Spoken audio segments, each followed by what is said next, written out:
수업 기록하고. 오늘 할 얘기는 이런 거야. 오늘은 여태까지 내가 얘기한 것, 내가 우리 이 시간에 공부한 거 다 생각해봐. 주로 뭐 이런 거 공부했지. 뭐 공익은 뭔가, 그 다음에 뭐 행정윤리는 뭔가, 뭐 이런 어떤 이런 잡다구리한 얘기 했잖아. 그리고 뭐 국가는 뭔가, 근대 국가는 뭔가, 근대 행정은 어떻게 생겼는가 이런 얘기 했는데 오늘은 조금 더 디테일한 얘기를 할 거야. 디테일하지만은 사실은 수박걸타기야. 왜냐면은 행정학이라는 게 이제 여러분들 우리가 행정학 개론이잖아. 행정학이라는 게 크게 보면 네 개의 분과로 돼 있어.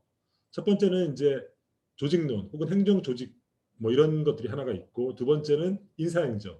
즉 어떻게 어떤 사람들을 뽑고 어떻게 훈련할 건가. 그러니까 여러분들이 관심 있는 이제 공무원 시험과 관련된 얘기겠지. 그리고 공무원으로 들어온 다음부터 어떻게 사람들이 훈련할 건가 이런 얘기고 세 번째는 재무행정. 어떻게 세금을 걷어서 어떻게 돈을 쓸 건가. 그지? 이런 얘기고 네 번째는 정책학에 대한 얘기야. 정책학은 뭐냐면 국가가 국민들에 대해서 하는 어떤 의도적인 행동 이런 거를 이제 정책이라고 부르잖아. 팔러시라고 부르는데 그런 얘기를 하니까 딱 맞지. 오늘은 조직, 행정 조직에 대한 얘기. 두 번째는 인사, 12주는 인사, 13주는 재무, 14주는 정책학 하면 딱 14주가 떨어져. 14주 떨어지니까 그럼 우리 강의가 이번 끝나는 거 라운드업 되는 거야. 라운드업 되는 거니까 앞으로 계획 수업이 이렇게 간다. 그러면은 사실은 이 과목 하나하나는 다 사실은 고학년으로 올라가면은 한 학기 동안 혹은 두 학기 동안 배우는 거야. 근데 나는 이거를 무려 2시간 만에 다 얘기할 거거든. 그럼 어떻게 되겠어? 거의 맛배기만 보다가 혹은 맛도 못 보고 이런 것이 있구나 그 얘기만 그냥 듣고 끝나는 거겠지. 그죠? 그런 거란 말이야. 근데 왜 이렇게 하느냐? 개론이라는 성격 자체가 그런 거지. 그러니까 넓고 얇게 가르치는 거잖아. 여러분들이 좋아하는 얇고 넓은 지식이잖아. 그죠? 그래서 관심이 있으면은 학년이 올라가서 개별 과목을 들으면 돼. 그죠? 그래서 내가 하나하나 주제에 대해서 어떤 식의 얘기를 한다는 걸 알려줄 테니까 잘 듣고 다음 강의 신청할 때 혹은 행정학을 전공을 신청을 할 때 참조를 했으면 좋겠어요. 행정조직론은 크게 이렇게 돼 있어. 행정 행태랑 조직 행태랑 조직 구조로 돼 있어. 조직론은. 이게 무슨 얘기냐면은 사람을 볼 때, 그러니까 사람을 볼 때 그 사람의 행태를 중심으로 볼 건가? 행태, 비헤이비어라는 것은 그 사람의 행동, 그 사람의 어떤 내면적인 어떤 걸 중심으로 볼 건가? 아니면은 그게 아니라 그 사람이 속해 있는 조직 이런 걸 볼 건가? 이런 차이야. 봐봐. 우리가 어떤 행동을 할 때, 우리가 내 개인적으로 생각하는 것 같지만은 실제로는 나를 둘러싼 어떤 환경의 영향의 가능성이 굉장히 높잖아. 그죠? 그러니까 개인 행태에 대한 연구를 하려면은 나를 둘러싼 환경에 대한 연구를 해야 돼. 그죠? 그죠? 그러면은 결국은 나를 둘러싼 환경, 그 구조에 대한 연구 관심이 갈 수밖에 없는 거지. 왜 저 사람은 저렇게 행동했을까? 그죠? 그러면은 인간의 행동이라는 게 결국은 개인의 자유의지는 없고 나를 둘러싼 어떤 구조가 결정하는 거야. 이렇게 생각할 수 있잖아. 그건 또 아니야. 왜냐? 이 구조를 바꾸는 것 자체가 인간의 또 자유의지니까. 그죠? 그죠? 사람이 자유의지로 구조를 바꾸는데 그 구조가 다시 사람의 행동에 영향을 미쳐. 그죠? 이런 관계. 서로 주거니 받거니 하는 관계. 이 관계. 이런 게 변증법적인 관계라고 그러는데 이런 관계가 있다면 염두에 두면 좋아. 그죠? 그래서 먼저 조직인 뭔가부터. 조준혁 씨, 네? 조직이 뭐야? 사람들이 모여있는, 구성되어 있는 하나의 조직체 같은. 이제 그 조직이랑 어 그 조폭들이 있는 그 조직이랑 같은 거야, 다른 거야?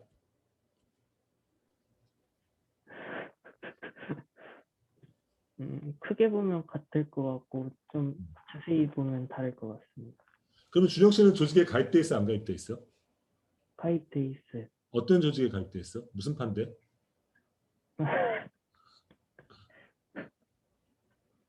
네? 무슨 파냐고? 죄송합니다. 아직 가입 안 했구나. 맞아. 준혁 씨가 얘기했듯이 사람은 누구나 조직에 가입돼 있어. 누구나 조직에 가입돼 있어. 왜 그러냐면은 사실은 인간이라는 존재 자체가 우리가 살아가는 인간이라는 존재 자체가 무언가를 하고자 하잖아. 무언가 자신의 어떤 이익이라든지 자신의 욕망 혹은 자신의 어떤 내면적인 이유 때는 무엇인가 하고자 해. 그죠? 그게 개인적인 일일 수 있지만 대개는 집합적인 일이거든. 그러니까 조직이란 건 뭐냐면은 개인이 모여서 공동의 무엇, 공동의 목표죠. shared goal이라는 거죠. 공동의 목표를 위해서 어떤 집단을 구성할 수밖에 없어. 인간이라는 존재 자체는. 그리고 멀리 거슬러 올라가면 아리스토텔레스 같은 사람은 인간은 그냥 존재 자체가 정치적 동물이야. 인간은 폴리스라는 공동체에 살기 때문에 폴리스라는 공동체에 살기 때문에 존재 자체가 정치적이고 그리고 그 폴리스 내에서 무언가를 끊임없이 하고자 하고 그리고 사람들과 갈등을 빚으니까 그런 행위 자체가 정치적인 행동, 정치적인 동물이라고 얘기하는 거거든. 그잖아. 근데 인간은 누구나 모여서 무엇인가 하고자 하잖아.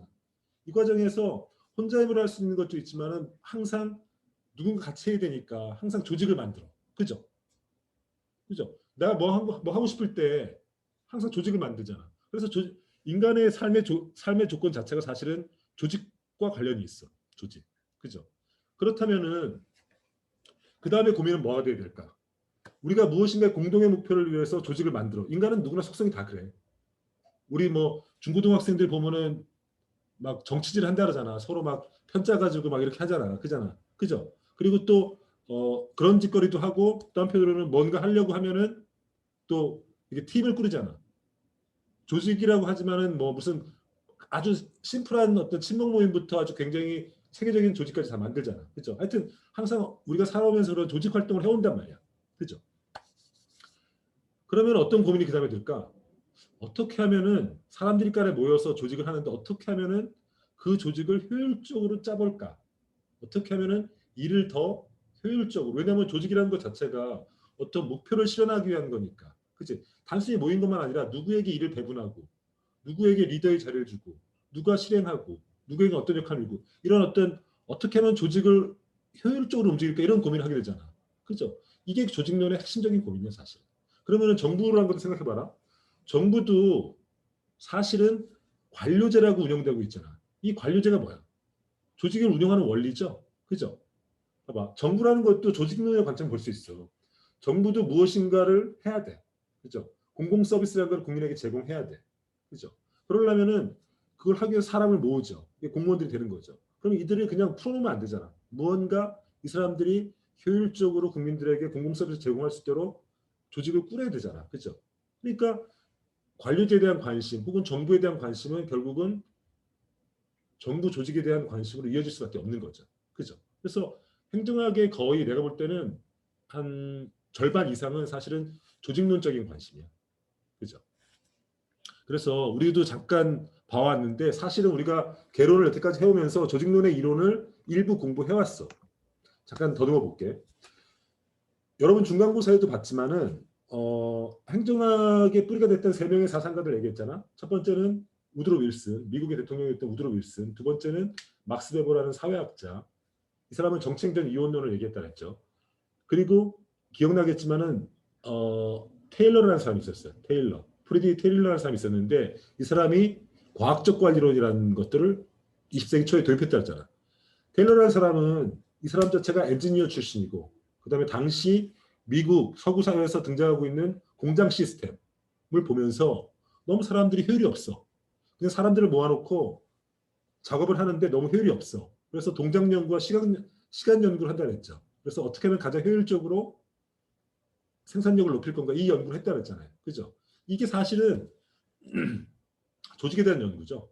그죠? 어떻게 하면 사람들에게 일을 효율적으로 배분해서 효율적으로 생산성을 높일 건가. 이게 조직에 대한 연구예요. 대현 씨, 네, 교수님. 이런 테일러식의 어떤 조직 운영 원리 혹은 조직 구조, 조직 어떤 원리의 문제점은 뭐라 그랬었지? 사람을 너무 기계처럼 대우한다는 거. 그죠? 인간을 큰 기계, 이른바 공장이라는 큰 기계, 큰 조직이죠. 거기서 하나의 부속품으로 한다는 거죠. 근데 인간은 그런 존재는 아니잖아. 그죠? 인간은 밥만 주면은 24시간 노동하는 존재가 아니거든. 그죠? 생각해봐라. 자기들 또 오늘 수업할 때 수업할 때 기분이 울적할 수 있잖아. 그죠? 왠지 모르게 센치해진 날이 있잖아. 그러면 오늘 수업 제끼고 싶잖아. 그죠? 그리고 교수님 봐봤자 뭐 그냥 뭐 뻔한 공자님 말씀을 하는 것 같고 내 마음에 절실한 얘기 잘 안 해주잖아. 그죠? 그러면 어떻게 해? 수업 듣기 싫잖아. 그죠? 그러니까 인간이라는 그 존재 그거거든. 만약 여러분이 다 기계였다면은 딱 12시 되면 다 여기 들어오는데 그런 존재 아니거든. 나도 마찬가지야. 나도 어느 날은 수업하기 되게 싫어. 근데 왜 하느냐? 왜 하느냐? 그게 내 소명, 내 소명이거든. 내 의무고. 그죠? 그러니까 인간이라는 존재는 단순히 기계처럼 움직이지 않는단 말이야. 그죠? 그래서 발전한 것이 인간관계론이라는 거. 인간은 기계처럼 움직이지 않는다. 그 계기는 뭐라 그랬죠? 호선 실험이라 그랬죠? 호선 실험. 우경 씨, 호선 실험이 뭐야?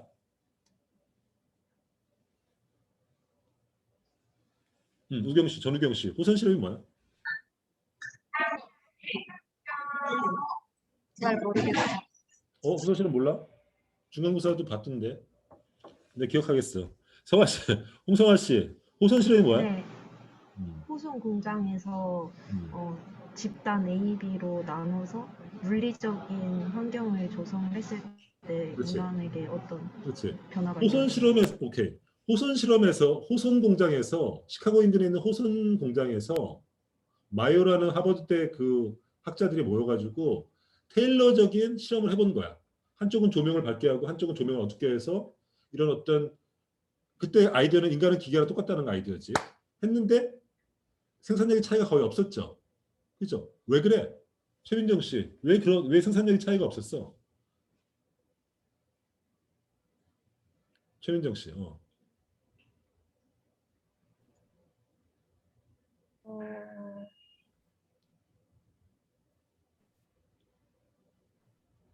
일을 하는 동기는 똑같아서 응? 안 들리세요? 들려. 들려. 아, 일하는 동기가 똑같아서 그러는 거 아닐까요? 얼추 동기랑 비슷한데 이런 거였어. 원래는 빛의 조명을 조종하는 쪽에서 생산성이 높아진다는 가설이었는데 실제로 실험을 해봤더니 똑같았어. 왜 그러냐면은 평상시대로 일하는 사람들이 옆방에서 옆 실험팀에서 막 꼼짝꼼짝하고 막 빛도 조정하고 그러니까 사람들이 옆 보고서 저기 무슨 일이 있는 것 같아. 뭔가 이상한 일이 벌어지고 있어 하면서 그 사람들도 스스로 막 평소보다 더 열심히 일하는 거야. 그러니까 어떤 가설대로 움직이지 않은 거지. 이걸 보면 사람들이 뭘 생각했냐면은 노동자라는 존재, 즉 인간이라는 존재는 단순히 어떤 물리적 환경의 변화 혹은 어떤 자극과 반응으로 움직이는 게 아니구나. 사람에게는 내면적인 어떤 동기라는 요소가 굉장히 중요한 요소구나. 이런 걸 발견했다는 거야. 그죠? 그죠? 그러면 조직 관리 방향은 달라질 수 있는 거죠. 테일러주의적 아이디어에서는 사람들에게 자극과 물리적인 자극과 거기에 따른 반응. 그죠? 그 물리적인 자극은 빛의 양을 조정하는 걸 수도 있고 임금을 많이 주는 걸 수도 있죠. 그죠? 하지만은 인간과 호선 실험에서 주는 어떤 시사점은 뭐였을까? 인간은 단순히 그런 물리적 외부적인 자극이라든지 인센티브로만 움직이지 않는다는 거죠. 인간에게 더 중요한 것은 그 사람의 동기를 모티베이션을 자극해야 하는 게 더 중요할 수 있다는 거죠. 그죠? 그러면 이 조직 관리의 기법은 어떻게 바뀌어야 될까? 종혁 씨, 호선 실험이라는 그 인간관계론에서 그 사실은 그 발견 사실은 조직 운영을 할 때 어떻게 해야 된다는 아이디어를 주는 걸까? 인간은 어쨌든 음. 기계의 부속품 같은 존재가 아니라 다양한 다양한 요인에 의해서 음. 그 효율성을 극대화시킬 수 있기 때문에 다양한 걸 다 시행을 해봐야 된다고 생각합니다. 그렇지. 그렇지. 특히 그 중에서도 그 사람의 마음을 움직이는 게 중요하다는 거야. 그죠?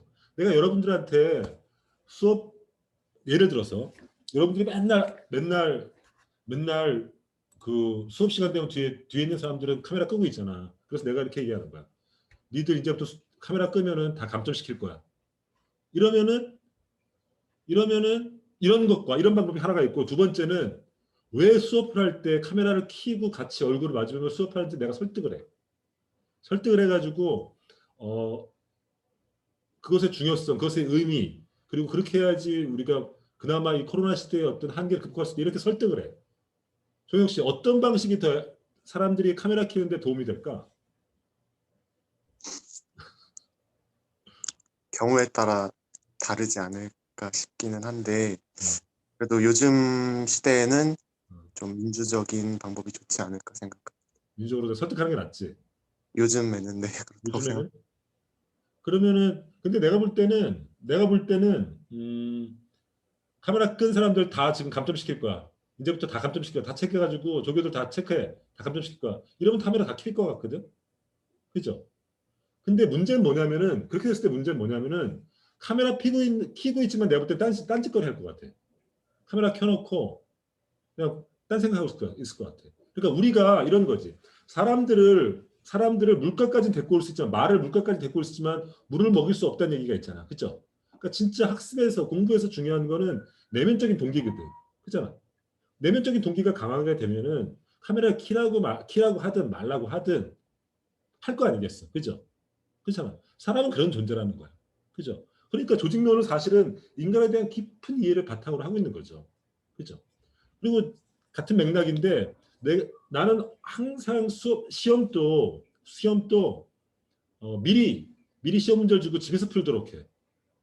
그러면은 내가 이렇게 게시판 같은 거 보니까 너무 좋대. 나보고 막 천사래. 왜냐면 시험 문제도 다 알려주고 집에서 다 보고 막 오픈북 다 하는데 나보고 천사래. 내가 천사야? 난 천사가 아니야. 난 천사가 아니고 나의 믿음이야 그냥. 내가 요구하는 거는 스스로 해보라는 거야. 이미 다 지식은 이미 주어져 있는 거고 그냥 그것만 달달 외워서 하지 말고 그 과정에서 자료를 찾고 그 과정에서 생각을 해보고 그리고 좀 신중하게 답을 써보라는 거야. 그죠? 이런 내 마음을 한 사람들이 있어? 나연 씨, 김나연 씨, 네? 내 마음을 이해했었어? 많이는 알지만, 네. 이해했어? 근데 이해한 사람 별로 없더라고. 그냥 나보고 그냥 천사래. 너무 좋대. 물론 좋을 수도 있지. 좋을 수도 있지만은 내 의도는 그게 아니야. 그러니까 어떻게 하는 것이 사람들의 내면의 동기를 더 강화시킬 건가? 이런 문제의식이야. 그리고 조직론은 이제 그런 문제의식에 맞닿아 있는 거고 그래서 맥그리거 X 이론과 Y 이론은 사실 그런 맥락의 얘기야. X 이론은 인간은 원래 일하기 싫어하고 감시하지 않으면 책임을 회피하고 변화보다는 현상을 유지한다는 인간관이야. Y 이론은 정반대야. 인간은 자율적이고 자기 규제를 스스로 규제할 수 있고 내버려 두면 창의적으로 무엇을 한다는 거야. 그죠? 전혀 조직 이론이 인간을 어떻게 보냐에 따라서 X 이론으로 보냐와 인간을 Y 이론으로 보냐에 따라서 조직 운영 원리는 완전히 달라지겠지. 그죠? 유진선 씨. 유진선 씨. 예. 네, 교수님. 인간의 X 이론이 맞아? Y 이론이 맞아? X 이름도 맞고 Y 이름도 맞는 것 같습니다. 그렇지. 좋은 대답이야. 딱 뭐 아니면 돈은 없는 거지. 세상은 항상 회색지단 많은 거니까. 그러면은 X 이론이 만약에 그 CEO가 혹은 조직의 장이 인간관에 대해서 하긴 자기의 조직 종업원에 대해서 X 이론적인 인간관을 갖고 있다면 조직 관리는 어떻게 해야 될까?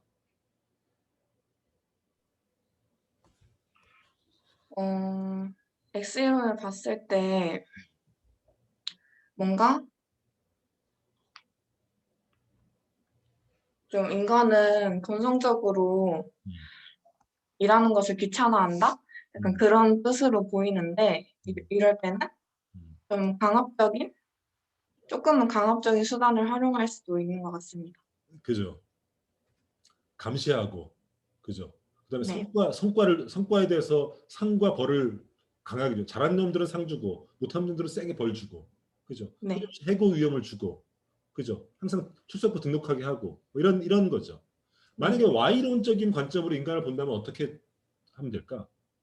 Y론 뭔가 좀 자율적인 규제를 두더라도 보상은 확실하게 함으로써 그런 의욕을 조금 더 올릴 수 있는 방법으로 활용하면 좋을 것 같습니다. 그죠?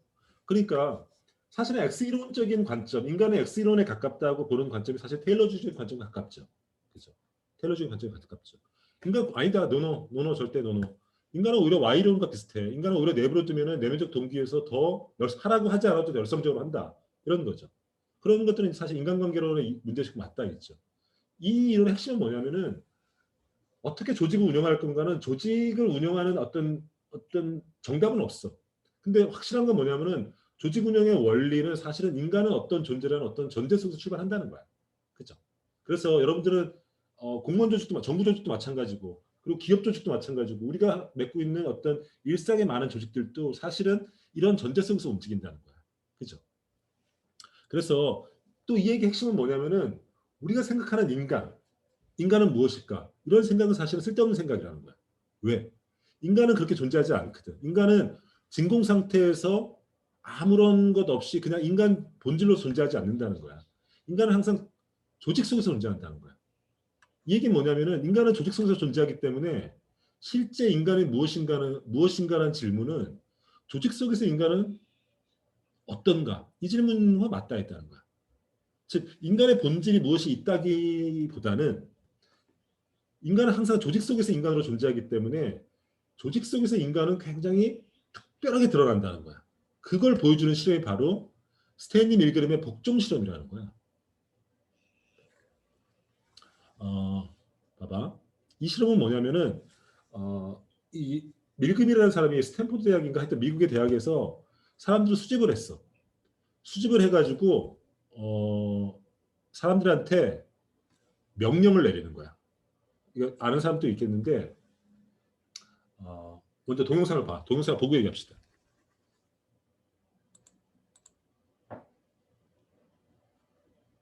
인간은 조직 속에서 인간은 어떤 존재인가? 동영상은 재생할 수 없어. 잠깐만.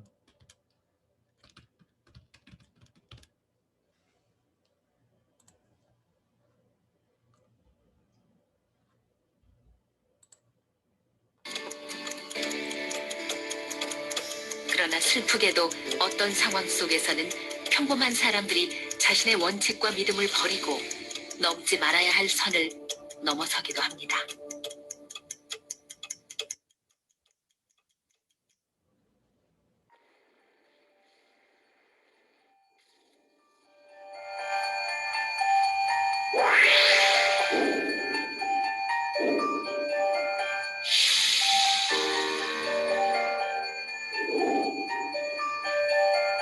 나치가 저지른 유태인 학살을 목격한 심리학자 스탠리 밀그램. 그는 심리학 역사상 가장 비인간적인 인간성 실험을 합니다. 1961년 사람들은 신문에 난 모집 광고를 보고 밀그램의 실험실로 찾아옵니다. 시간당 $4짜리 실험의 목적은 기억에 관한 과학 연구. 참가자는 옆방에 있는 학생이 틀린 답을 말할 때마다 처벌로 전기 충격을 주어야만 합니다. 그러나 이 실험의 진짜 목적은 권위에 대한 복종 연구.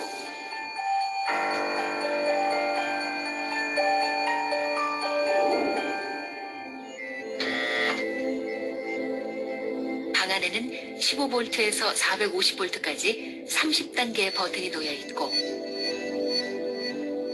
마지막 450V에 써 있는 불길한 XXX. 물론 이 전기 충격 장치는 가짜고 칸막이 넘어 전기 의자에 묶여있는 학생 역시 연기를 하는 배우일 뿐입니다. 실험이 시작됩니다. Wrong. I'm at 65 volts. Time. 안타깝게도 학생은 자꾸만 답을 틀립니다. Wrong. 195 volts. Dance. Let me out of here. Let me out of here. Continue, please. Let me out of here. You want to go? 비명 소리가 점점 커지자 불길한 예감이 듭니다. 그러더니 자리에서 일어나 연구자에게 더 이상은 못하겠다고 말합니다. 하지만 Not once we started. Please continue, teacher. 이러면 안 되는데 하면서도 다시 자리에 앉아 실험을 계속합니다. Answer, please. Are you all right in there? Says danger, severe shock here. Next X on the next one. We must continue. Go on, please. You're going to keep giving what, 450 volts every shot now? That's correct. Continue. The experiment requires that you continue. Next one, break. 이제 자포자기 상태에 빠진 실험 참가자. Answer is woman, 450 volts. That's it. 결국은 450볼트까지 누르고야 맙니다.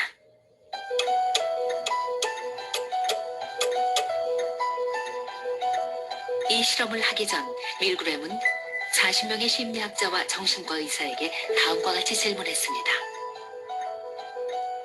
과연 몇 퍼센트나 되는 사람들이 450볼트까지 전기 충격을 가할까요? 대답은 많아보았자 1% 미만. 그러나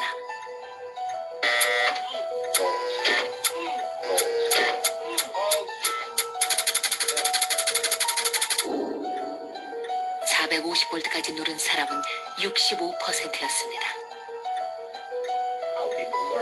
이 실험실에 들어가 보지 않고는 누가 450볼트까지 누를지 절대 알 수 없습니다. You don't know what you would or would not do unless you were in that situation, unless you were in the same situation that I was. The situations have more power than we imagine. 오케이, 이런 실험이야. 스탠리 밀그럼 예일대학교 심리학회 교수도 이런 실험을 했어. 65%가 450볼트까지 전기 충격을 줬다는 거야. 450볼트면 사람 찌릿찌릿해가지고 찌릿찌릿한 정도가 아니라 쇼크 먹는 정도죠. 근데 건너편에서 틀리면은 전기를 올리는 거야 계속, 그죠? 근데 450볼트는 위험한 수준인데도 사람들이 65%, 100명 중에 65명이 볼트를 올려서 충격을 줬다는 거야. 65%면 우리로 따지면은 우리가 지금 130명이니까 130명 65%면 몇 명이야? 한 90명 정도. 우리 90명 정도가 전기를 다 올렸다는 거야. 우경 씨, 내가 만약에 우경 씨한테 제 틀렸으니까 전기 65%, 450볼트 올려 그러면 올리겠어, 안 누르겠어, 안 누르겠어? 안 누르겠다고 말하고 싶은데 영상을 보고 나니까 확신하지 못하겠습니다. 그죠? 왜 그랬을까? 왜 확실하지 못하지? 만약에 그 실험 중에 제가 연구자의 포스에 눌린다면 그리고 제가 이걸 눌러야만 이 상황이 끝난다고 판단이 된다면 그럴 것 같습니다. 저기에서 450볼트 전기 먹으면 죽을지도 모르는데도?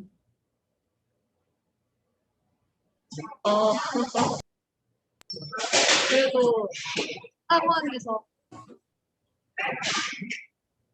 모르고 싶지 않겠지만 안 누르려고 하겠지만 제가 이 상황을 벗어날 수 없다고 판단이 된다면 그럴 것 같아요. 오케이, 솔직한 얘기야. 이하늘 씨. 네, 교수님. 내가 하늘 씨한테 틀리면은 하고 마지막에 틀렸어. 450볼트 버튼 눌러 그러면 누르겠어, 안 누르겠어? 저는 못 누를 것 같습니다. 나 무시하는 거야? 아니. 우경 씨는 내 말을 따라주는데 나 무시하는 거야 지금? 왜 안 누르는 거야? 그래도 누군가가 버튼 걷는 것 자체가 뭔가 실험의 윤리적 그런 거에도 어긋날 것 같아요. 오케이. 다 생각이 다를 텐데 이 실험의 결과는 65%, 우리를 따지면은 130명 중에 90명이 450볼트가 눌렀다는 거야. 이게 말해주는 건 뭐냐면은 사람은 그 자체로 존재하지 않고 어떤 상황 속에서 사람들이 항상 놓여서 그 상황이 결정한다는 거야. 우리의 윤리적 경쟁, 내가 어떤 인간이고 나는 무엇을 좋아하고 나는 어떤 도덕관념을 갖는지는 중요하지 않다는 거야. 사람은 내가 아무리 도덕적으로 완벽하고 도덕적으로 내가 의지가 강해도 어떤 조직적인 어떤 구조적인 상황 들어오면은 그 사람 달라질 수 있다는 거야. 그죠? 이 실험에서 특히 이 나오지 않았는데 특히 어떤 결론이 또 있냐면은 어떤 사람이 명령에 복종하냐면은 수능적인 사람들, 즉 원만한 사람들 있잖아. 갈등을 피하고 조금 남에게 말하기 싫은 사람들 있잖아. 남에게 싫은 말 하기 싫어하는 사람들 있잖아. 그죠? 이런 사람들이 주로 명령에 복종하더라는 거야. 그죠? 그러면은 봐봐. 이게 굉장히 중요한 의미를 갖고 있는데 우리가 예전에 아이만의 그 법정 본 적 있죠? 그죠? 김지민 씨.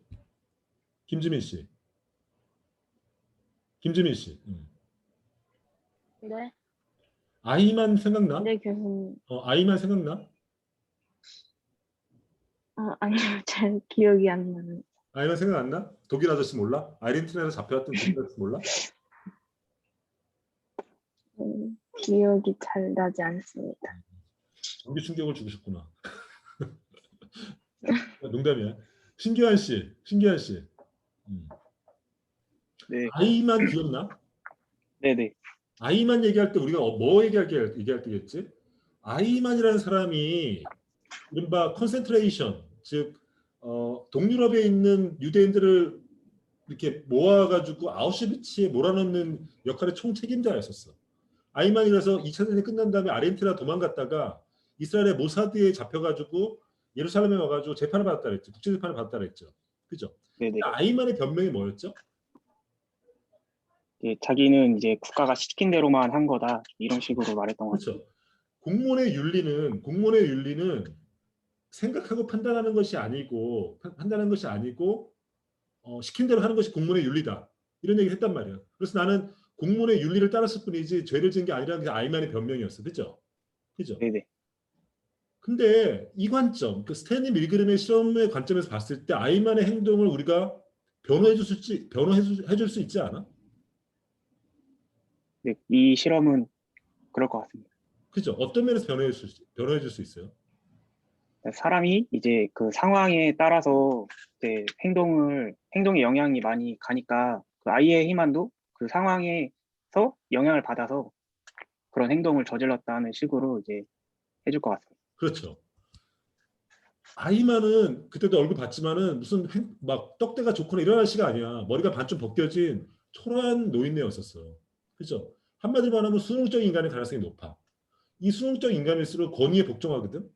그러면 아이만은 이 사람이 악마가 아니야. 그 한나 아렌트 얘기도 악의 평범성이라는 게 뭐냐면은 악이라는 거는 어떤 악마 같은 사람이 하는 어떤 만행이 아니라 우리 같은 평범한 사람들이 한다는 거야. 그죠?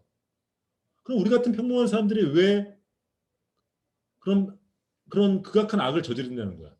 우리 인간이 모두 이런 선택의 순간, 어떤 강압적인 순간에 있다는 거야. 그죠?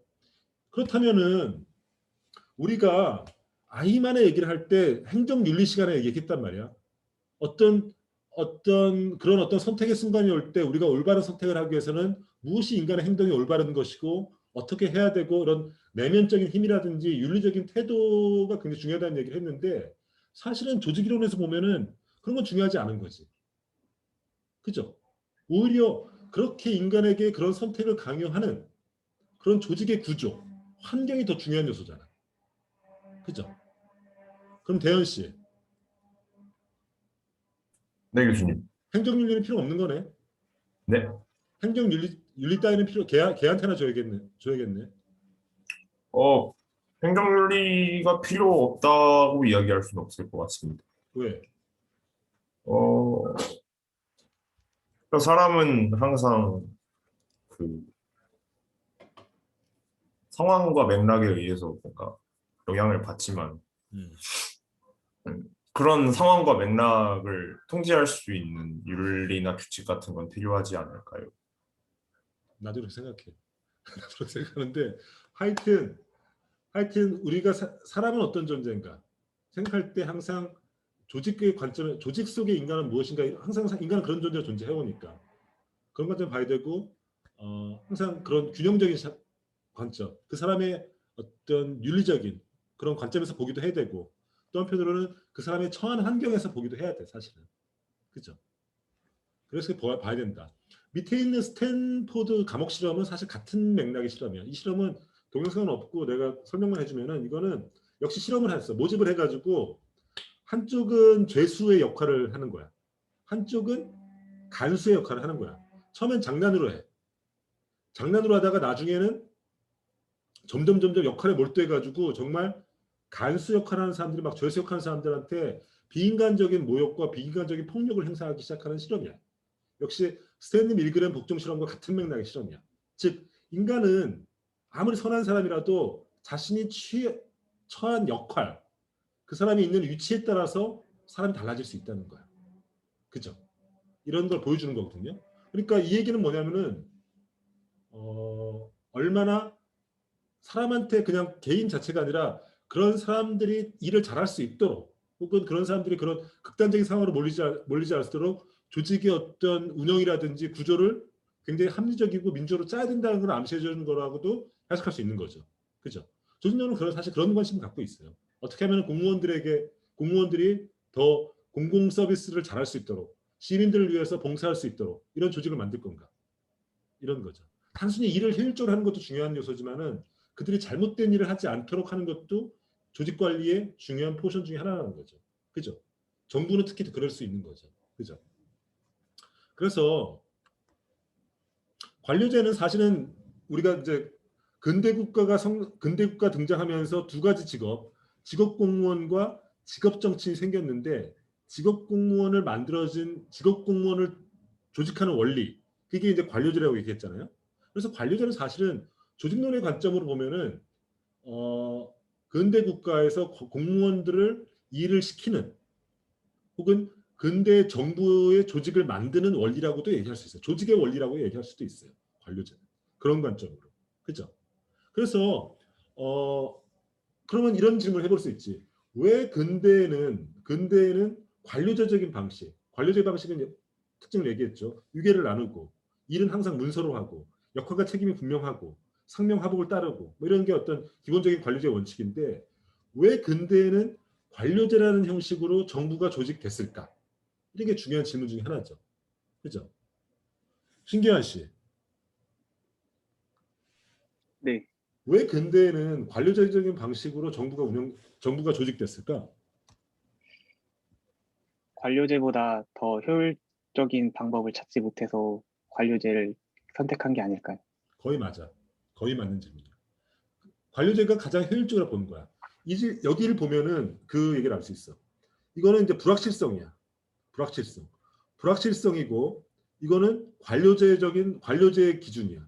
그러니까 어떤 수준에서는 불확실성이 어느 정도 있을 때는 관료제가 가장 효율적인 방식이 될 수 있어. 그죠?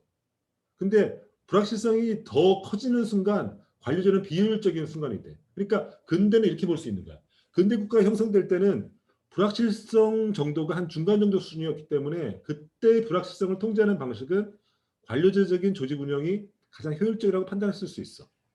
근데 지금처럼 기술 발전이 더 발전하고 인구가 더 늘어나고 국가가 할 일이 더 많아지고 즉 불확실성이 더 커지는 방향으로 사회가 움직인다면 현재 관료제는 비합리적인 혹은 비효율적인 조직 운영이 될 수도 있다는 걸 암시하는 거죠. 그죠? 그래서 실제로 지금 정부 조직은 기본은 관료제지만은 관료제적인 아닌 방식으로 조직을 운영하기 시작하고 있어요. 그게 이제 팀제라든가 팀제는 뭐냐면은 원래 관료제는 부장 아래 차장 있고 차장 아래 사원 있고 뭐 이런 유계적인 구조잖아요. 근데 팀제는 뭐냐면은 하나의 팀 안에서 차장이 부장 위에 있을 수도 있고 리더가 될 수도 있고 서로 수평한 관계에서 같이 프로젝트 단위로 움직이는 식으로 조직을 운영하는 방식이 있어. 팀제로. 이건 뭐냐면은 관료조직인 어떤 조직 원리가 이렇게 불확실성이 높은 상황에서는 오히려 비효율적이라고 생각하기 때문에 조직의 변화를 주는 거야. 이런 식의 팀제라든지 혹은 네트워크 조직이라는 것도 있어.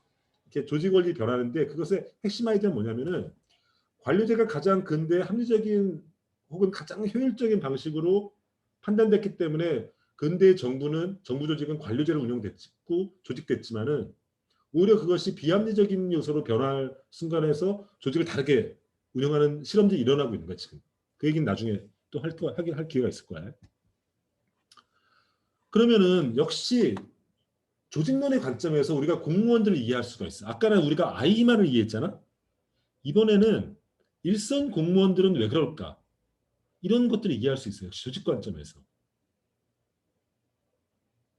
김정우 씨, 정우 씨,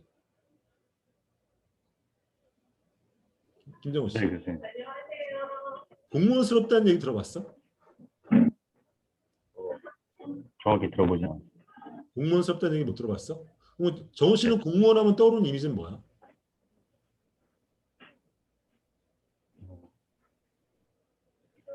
봉사하는 사람인 것 같아요. 봉사하는 사람이야?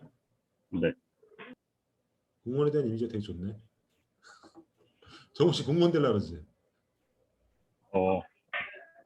네. 그러니까 공무원에 대한 이미지 좋잖아. 근데 공무원스럽다는 얘기 못 들어봤어? 딱히 못 들어본 것 같아요. 못 들어봤구나. 김정민 씨, 네, 교수님. 공무원스럽다는 얘기 들어봤어? 네. 공무원스럽다는 게 무슨 의미야?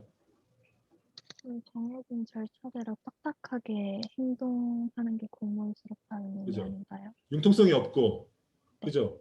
고지식하고, 그죠?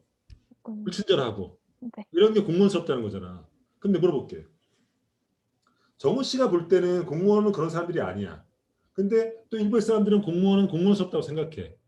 그럼 정민 씨, 공무원 왜 그러는 거야? 공무원은 많은 사람들을 대하는데 자기 스스로 판단해서 융통성을 발휘를 하면은 오히려 역차별이 일어날 수 있어서 조금 딱딱하더라도 체계적인 방법으로 일을 하는 것 같습니다. 좋은 지적이야. 맞아. 그런 거지. 그러니까 우리가 이제 행정학 개론을 들으니까 우리는 행정학 개론을 한다는 건 뭐냐면은 공무원 편이라는 뜻이야. 그죠?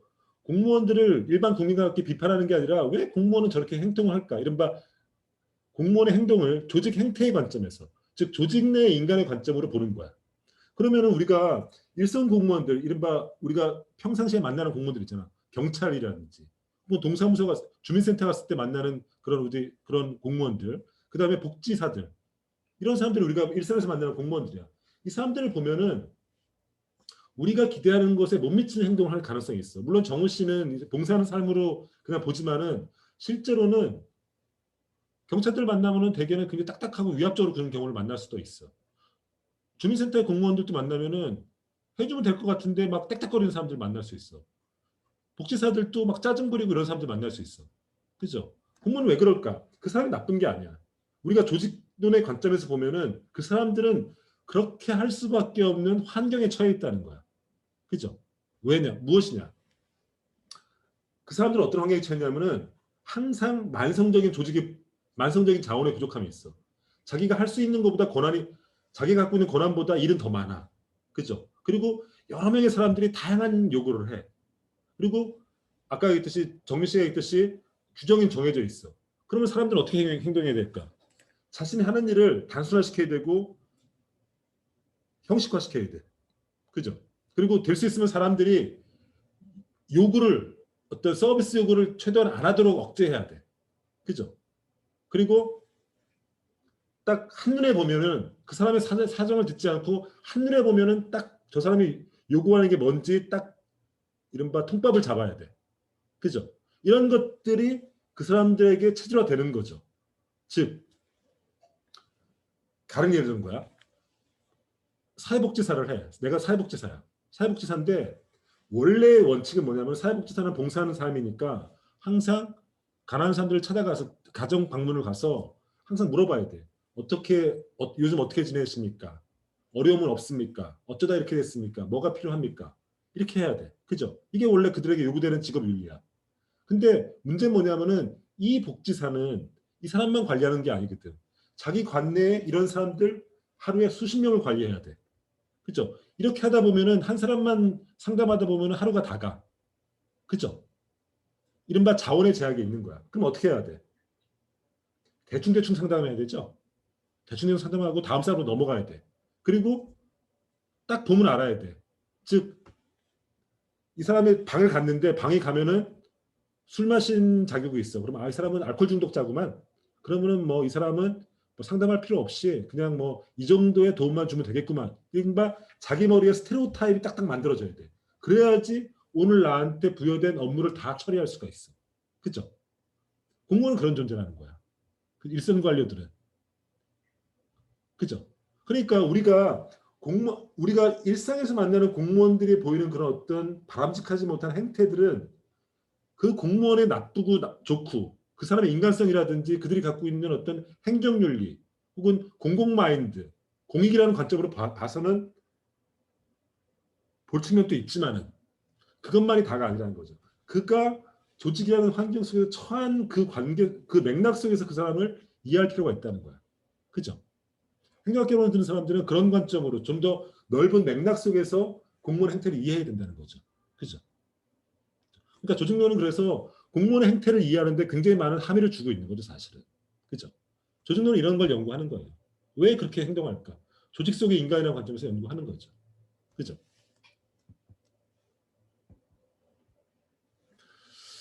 그러면은 질문 잠깐 받아볼까? 은빈 씨. 네. 질문 있어? 없습니다. 없어? 그러면은 준비하고 있다가 다음 시간에 질문을 해줘. 그래서 앞에 시간은 조직 속의 인간이라는 관점, 그리고 정부 조직 혹은 관료제 조직 내 인간이라는 관점에서 공무원을 본다. 이게 조직론의 핵심 문제의식이다. 이런 얘기를 한 거야. 그리고 다음 시간 잠깐 쉬었다가 다음 시간에는 조직 구조 혹은 조직 문화 이런 얘기 좀 하려고 그래. 그죠? 그래서 잠깐 쉬었다가 다시 만납시다. 언제까지 쉬냐면은 12시 5분에 다시 만나죠. 오케이? 12시 5분.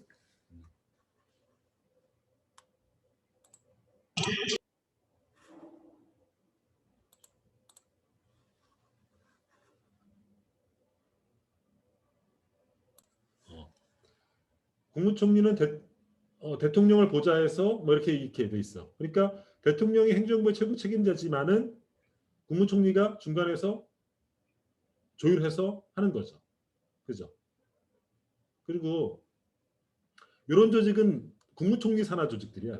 이런 거는. 그리고 조직을 볼 때 이렇게 직선으로 되는 거 있잖아. 이렇게 직선으로 되는 거. 이런 거를 개선 조직이라 그래. 개선. 라인 오가니제이션. 개선이라고 그래. 그러니까 바로 직할 조직인 거죠. 그리고 보통 조직표를 보면은 옆으로 줄을 찍찍 그은 거 있죠. 이거를 참모 조직이라 그래. 스텝 조직이라 그래. 그죠?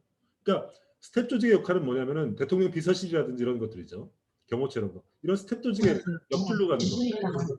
이 조직의 역할은 뭐냐면은 이 책임자를 보좌해서 이 역할을 하도록 하는 거야. 그러니까 참모 조직이야. 그러니까 비서실 조직이라고 보면 돼. 이런 개선 조직, 라인 조직의 특징은 뭐냐면은 실제 이 역할을 하는 거야. 역할을. 그러니까 행정부로 따지면은 기재부, 교육부, 과기부, 외교부, 통일부 이런 조직들은 라인 조직이야. 대통령의 직접적인 명령을 받으면서 대통령 그 자신의 역할을 하는 거죠. 그죠? 그러니까 국무총리와 대통령의 관계는 개선 조직의 관계에 있는 거죠. 그죠? 그러니까 대통령의 명령을 받아서 국무총리가 행정부를 통할하는 거죠. 그죠? 그러면은 대통령이 혼자 그 일을 다 할 수 없잖아. 너무 일이 많으니까. 그러면 대통령에게 어떤 자문과 혹은 어떤 정보를 주거나 도움을 줘야 될 거 아니야. 그게 비서조직, 이른바 참모조직이 하는 역할이야. 이게 지금 우리는 대통령 비서실, 청와대 조직으로 돼 있는 거죠. 그죠? 이런 조직으로 돼 있어요. 그럼 생각해봐라. 정부 조직을 어떻게 만들어야 될까? 정부라는 건 기본적으로 국민들에게 공공 서비스를 제공하는 거야. 그죠? 가장 중요한 건 이제 국방과 치안이 가장 중요한데 그 외에 또 각종 다양한 공공 서비스들이 있단 말이야. 이거를 정부 조직 기본적으로 하는데 어떻게 정부 조직을 구성할까? 이런 고민을 부딪힐 거 아니겠어? 어떻게 하면 일을 효율적으로 할 건가? 그때 등장한 것들이 우리가 기억날지 모르겠는데 고전파 행정학자 중에서 귤릭이라는 사람이 있었어. 귤릭이라는 사람이 있었는데 귤릭이라는 사람은 두 가지 얘기했지. 하나는 행정은 무엇인가 할 때 PSD, 기획, 조직 이런 얘기가 있었고 그 다음에 조직 구성의 원리에 대해 얘기했었지. 그때 통솔범위의 원리라든지 명령통일의 원칙이라든지 이런 얘기 했었잖아. 그죠? 그런 얘기 생각나? 박수인 씨 생각나? 귤릭이라는 사람 생각나? 한 번만 다시 말씀해 주세요. 아, 생각 안 나는구나. 나중에 한번 찾아봐.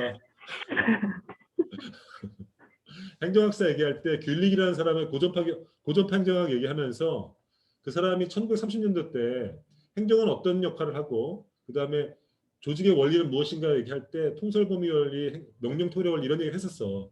사실은 그 원리가 적용되는 거야. 그러니까 행정조직의 원리를 할 때 부성어의 원리가 있어. 부성어 원리는 뭐냐면은 같은 일은 같이 묶어놓는 거야.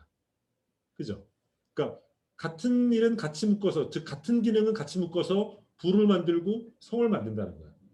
그러니까 봐봐. 기획재정부는 뭔 일을 해? 경제활동이라든지 조세라든지 이런 역할을 하잖아. 그치? 그러니까 그런 역할들은 기획부로 묶어놓는 거야. 교육부는 뭐를 해? 고등교육이라든지 중등교육, 초등교육 이런 걸 하지. 이런 교육과 관련된 이런 걸 묶어놓잖아. 그치? 이런 걸 묶어놔. 그 중에서 어린아이들의 교육과 관련된 거는 특별히 또 보육이라는 문제니까 그거는 교육부 일이 아니고 여기 보면은 보건복지별로 떼서 이렇게 묶어놓는 거야. 이게 구성 원리지. 그러니까 같은 일은 같이, 같은 길은 같이 묶어놓는 이런 원리로 구성을 하는 거지. 두 번째는 통솔범위 원리야. 상급자 한 사람이 관리할 수 있는 부하 직원수를 조정을 해. 즉 뭐냐면은 기획조정부 내에서 여러 부가 생길 거 아니겠어? 뭐 부가 생길 거 아니니까 과가 생길 거 아니겠어? 과가 생길 때 과의 적정 규모를 한 10명 안팎으로 만드는 거야. 왜냐? 그보다 넘어서면은 한 사람이 통솔할 수가 없으니까. 그죠? 이런 원리인 거죠. 명령통일의 원리는 뭐야? 한 부서에 혹은 한 과의 리더 혹은 명령권자는 한 명만 두는 거지. 여러 명 두면은 명령이 여러 명이 와가지고 헷갈리고 일이 돌아가지 않고 중첩이 되잖아. 뭐 이런 기본적인 원리에 따라서 이제 이런 조직을 그러니까 정부 조직을 만드는 거죠. 근데 이것만 갖고 만드는 건 아니야, 사실은. 더 다양한 얘기가 있지만은 고전파 행정학의 귤릭이라는 사람부터의 그런 내려오는 어떤 격언들 이런 걸 근거로 해서 만드는 거죠. 그죠? 이렇게 만들면 정부는 그냥 다 끝날까? 그렇지 않죠. 조직은 이렇게 원리로 만들었지만은 일이 잘 안 돼. 그죠? 항상 여러분 겪어봤겠지만은 무엇인가 하기 위해서 친구들과 함께 힘을 맞춰서 조직을 만들었어. 근데 원하는 대로 일이 되지 않아. 하은 씨. 네? 무엇인가를 하기 위해서 친구들이랑 조직을 만들어 본 경험이 있어? 네. 작은데. 뭘 만들어 봤어? 만들어 본 적은 있습니다. 그러니까 뭘 만들었냐고. 뭐, 고등학교에서 팀플 할 때나 그럴 때 직접 조를 짜서 하는 게 있었는데, 그때 조직을 만들었군요. 조정되고. 발표조직. 잘 됐어? 네, 되고 있는 것 같아요. 잘 됐어? 그때? 네. 그때 조직을 잘 운영했군요. 근데 실제로는 정부 조직은 잘 안 굴러가. 여러 가지가 이유가 있는데 일단 우리가 관심 갖는 거, 조직면에 관심 갖는 거는 조직 갈등이라는 주제야. 조직은 항상 갈등할 수밖에 없어. 어떤 갈등이냐면 가장 대표적인 갈등이 이런 거야. 개선 조직과 참모 조직 간의 갈등이 있어. 이른바 이렇게 보면 돼. 청와대는 뭐라 그랬지 아까? 청와대는 참모 조직이라고 했죠. 그리고 정부 조직, 행정부는 라인 조직, 개선 조직이라고 했어요. 청와대 개선 조직과 회사에서는 똑같아. 회장님 비서실과 실제 마케팅 팀이라든지 영업부라든지 기획실은 갈등을 해. 김준희 씨. 네. 개선 조직과 참모 조직 간에 항상 갈등하게 돼 있거든. 왜 갈등할까?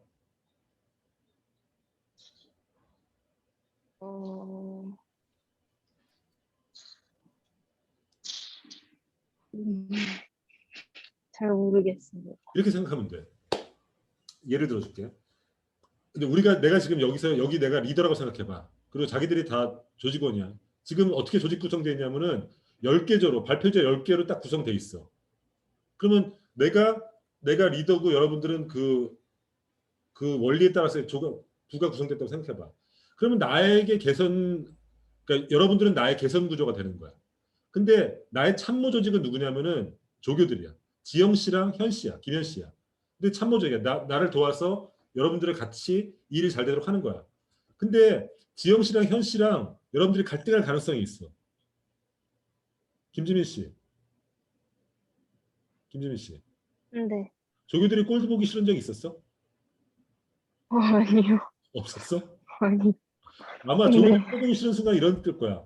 마치 자기들이 교수인 양 명령하고 마치 자기들이 교수인 양 막 과제를 주고 교수님의 의지란 뜻, 교수님이 이걸 원한다는 식으로 이렇게 하는 수가 있다면은 엄청 꼴보기 싫겠지. 지민 씨 어때? 꼴보기 싫겠지. 막강한 권력을 주장한다면 좀 안 맞지 않을까요? 안 맞는 게 아니라 꼴보기 싫잖아.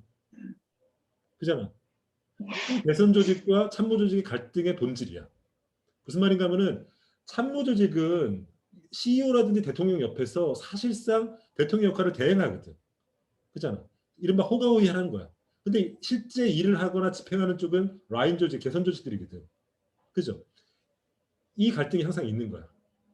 나는 사실 나의 명령권자는 사실은 대통령이거나 CEO인데 참모들이 그 사람들을 대행해서 대통령의 뜻이라는 등 혹은 회장님의 뜻이라는 등 권한을 행사하는 거야. 이런 갈등이 생기는 거죠. 이런 갈등이 항상 어느 조직에나 있어.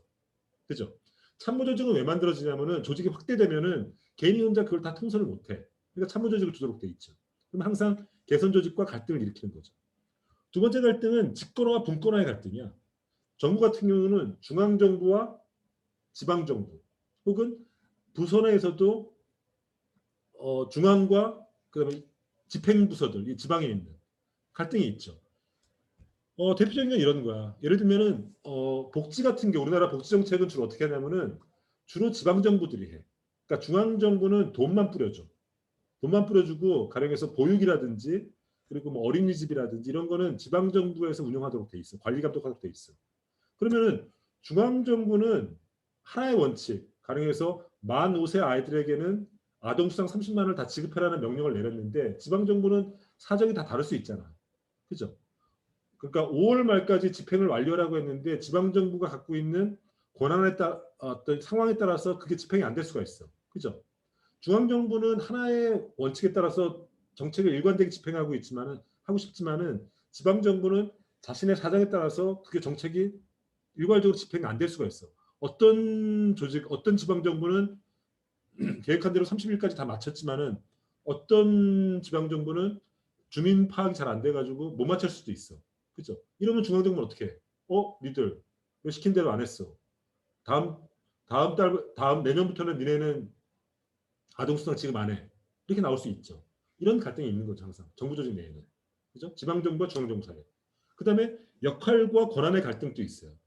대표적인 게 우리가 보면은 경찰과 검찰의 갈등 같은 경우. 이른바 검경 수사권 갈등이죠. 그죠? 김대현 씨. 네네. 검경 수사권 갈등이라는 거 얘기 들어봤어? 예, 들어봤습니다. 그 문제 내용이 무슨 말이야?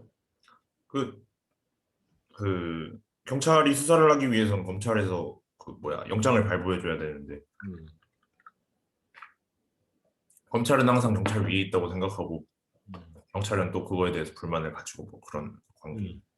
그렇죠. 실제 우리가 이제 최근에 그 권력기관 구조 조정하기 전까지는 검찰의 경찰에 대한 수사 지휘권이라는 게 있었어. 이 얘기는 대현 씨가 잘했듯이 경찰은 어떤 사건을 스스로 종결하지 못해. 검찰의 수사 지휘를 받아야 돼. 왜 그러냐면 왜 이렇게 됐냐면은 과거에 우리나라가 경찰이 너무 인권 탄압이라든지 어떤 권력의 어떤 죽은 노릇을 너무 많이 했기 때문에 경찰을 통제하기 위한 수단이었었어.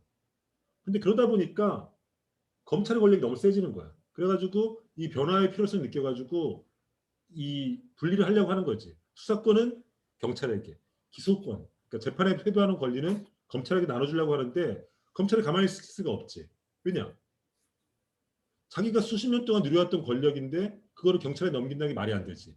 또 명분은 뭐냐면은 경찰에게 수사권을 독립적으로 주면은 경찰이 스스로 부패한다는 거지. 그러면서 흘린 게 뭐였어? 버닝썬 사태,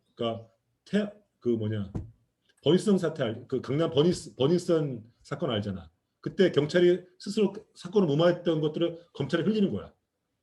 봐라, 경찰들 봐라. 경찰들이 저렇게 수사권 독립시켜 놓으니까 자기들 마음대로 사건 종료하고 그 이해권자라고 결탁해가지고 하지 않냐. 우리가 계속 수사권 지위 갖고 있어야 된다. 이런 식의 권한 다툼을 하는 거야. 그러니까 경찰은 또 어떻게 해? 검찰의 비리를 또 드러내는 거지. 김학의 사건 같은 거 드러내가지고 검찰 봐라 저렇게 무소부지를 해가지고 저렇게 나쁜 짓 처먹지 않냐. 뭐 이런 식의 서로 이렇게 하는 거죠. 이런 갈등이 왜 일어나? 김대원 씨 이런 갈등은 왜 일어나는 거야? 정부 조직 간에 이런 갈등이 왜 일어나는 거야?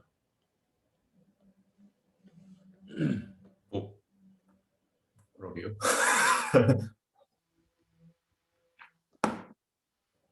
뭐 서로 더 많은 권리를 누리고 싶어서 그런 이해관계가 얽혀서 그렇죠. 더 그런 많은 권한을 갖는 거죠.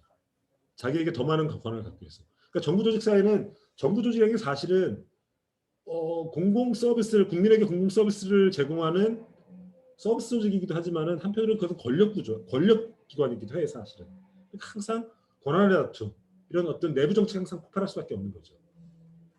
뭐 이런 것들을 관찰하고 하는 것도 조직론의 중요한 관심사예요. 어떻게 하면 그 갈등을 최소화시킬 건가 이런 것들. 그래서 아까 했듯이 이런 게 이제 관료 조직이잖아요. 전형적인 관료 조직이잖아요. 부서형 조직, 그죠? 이런 것들의 이런 관료 조직의 문제점이 있는 거죠. 대표적인 게 이런 게 있어. 파킨슨의 법칙이라는 게 있어. 관료 조직의 대표적인 병리 현상으로 얘기되는 게 파킨슨의 법칙인데 이거의 맥락은 이거야. 예전에 2차 대전이 있을 때 영국에서 해군 조직을 늘렸어. 왜냐하면 영국은 원래 해군이 강한 나라고 독일과의 전쟁을 위해서 해군 조직을 늘렸지. 그죠? 해군 조직 전쟁이니까 해군 조직을 늘릴 거 아니야. 근데 전쟁이 끝났어. 2차 대전이 끝났어. 여러분 알다시피 영국의 승리로 끝났어. 그럼 어떻게 해야 돼? 전쟁 기간에 늘려놨던 해군 조직은 없어져야 되죠. 혹은 원래 수준으로 돌아가야 되죠. 근데 돌아가지 않았어. 이후에도 봤더니 파킨슨이라는 사람이 봤더니 전쟁이 끝났는데도 해군 조직이 점점 더 커져. 첫 번째는 전쟁이 끝났단 말이야. 전쟁이 끝나서 더 이상 해군이 그렇게 커질 필요는 없는데 원래보다 더 커진 상태에서 계속 전쟁 이후에도 해군 조직이 더 증가하는 거야. 김정우 씨. 네. 왜 전쟁 이후에도 영국의 해군 조직이 커졌을까? 감소되지 않고. 이미 만들어진 조직은 해체되기가 쉽지 않아서 더 권력을 쥐려는 것 같아요. 그렇죠. 관료 조직의 특징이 그거라는 거야. 관료 조직의 파워는 어디서 나오냐면은 법적인 권한에서 나오지만은 또 한편으로는 자신이 갖고 있는 사람, 조직의 크기, 그 조직이 하고 있는 업무의 양, 그리고 그 조직이 하고 있는 예산의 양과 결부돼 있어.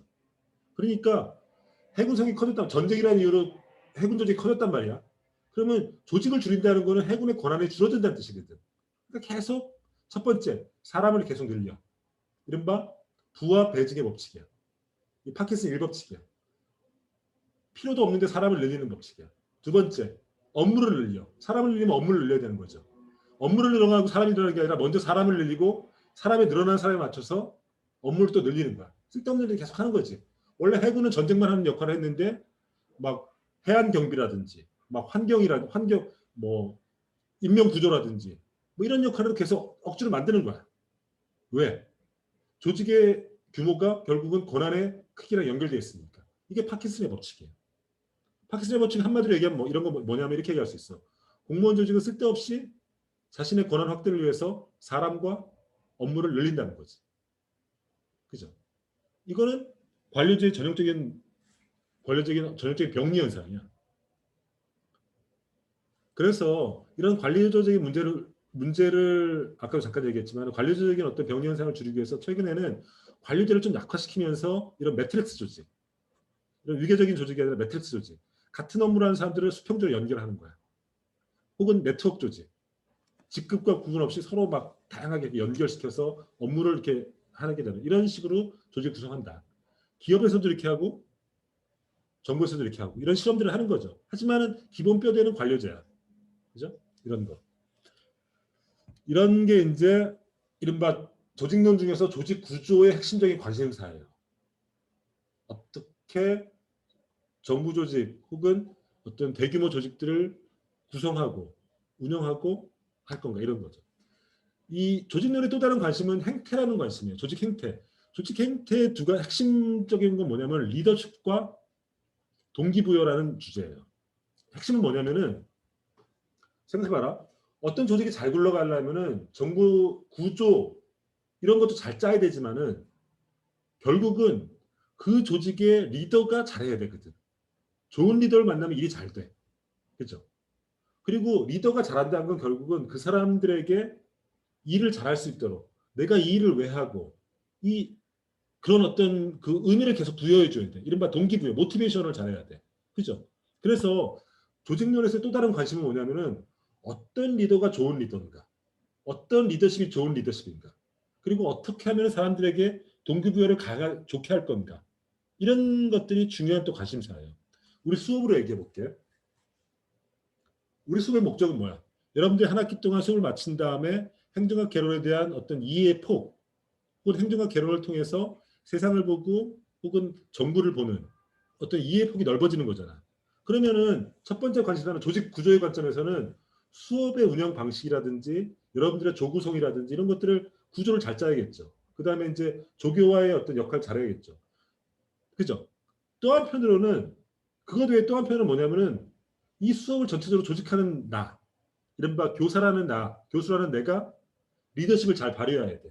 수업에 있어서 리더십을 잘 발휘해야 돼. 그죠? 이게 리더십 문제야. 그리고 또 한편으로는 여러분들에게 내 역할이 가장 중요한 역할은 뭐냐면은 여러분들이 끊임없이 학습의 흥미를 잃지 않으면서 끊임없이 흥미를 느끼면서 깨달음을 주면서 계속 더 공부할 수 있는 내가 말한 것보다 더 많은 걸 공부할 수 있도록 모티베이션을 줘야 되는 거 아니에요. 그죠?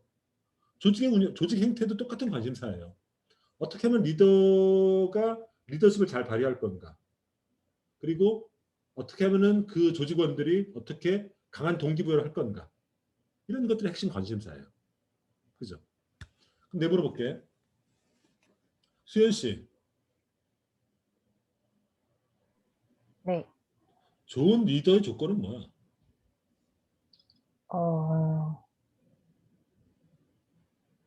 구성원들을 이끌 수 있게 그들이 좀 더 자발적으로 행동하게끔 이끌어주는 게 좋은 리더십이라고 생각합니다.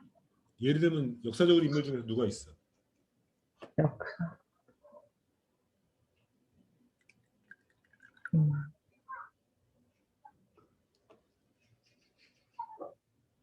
딱히 떠오르는 인물은 없는데 없어. 그런 리더는 역사적으로 존재하지 않았어?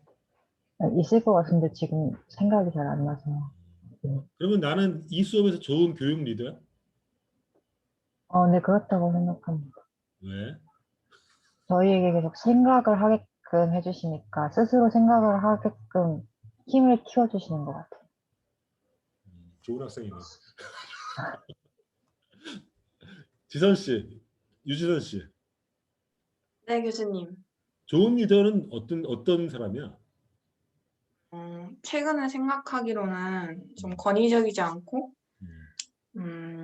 아까 수연님이 말씀해주신 대로 뭔가 자발적인 참여를 이끌어갈 수 있는 사람이라고 생각합니다.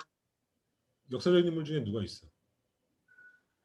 역사적 인물 중에는 잘 모르겠고, 페이스북을 경영하고 있는 주커버거? 네네.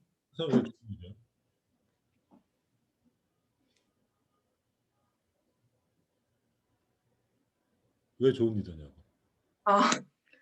아무래도 뭔가 그런 기업을 봤을 때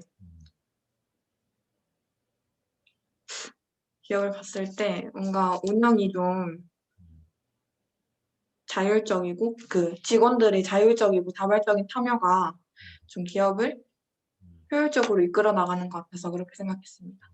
근데 이렇게 생각할 수 있지 않아? 주커버거 물론 좋은 리더겠지. 왜냐면 그 조그만 그거를 그렇게 전 세계적인 기업을 키웠으니까. 근데 그거는 페이스북이라는 그 SNS라는 IT 기업의 특성이기 때문에 그런 식으로밖에 못하는 거 아닐까? 근데 IT 기업이 많지만 유독 페이스북이 좀 더 그렇게 발전하게 된 이유는 그런 경영 방식에서 좀 그런 특징이 있지 않았을까 하는 생각입니다. 자기들마다 다 좋은 리더는 어떤 식이고 이런 고민이 있을 거야. 그죠? 이런 걸 체계적으로 하는 게 이른바 리더십 연구야. 역사적으로 가장 위대한 리더로 뽑히는 사람 중에 하나는 누구냐면은 바로 우리가 알고 있는 예수예요. 지저스예요. 생각해봐라. 예수가 어떤 의미인가? 리더십의 관점, 종교적인 의미가 아니라 리더십의 관점에서 예수를 한번 생각해봐. 예수는 아무것도 주는 게 없어.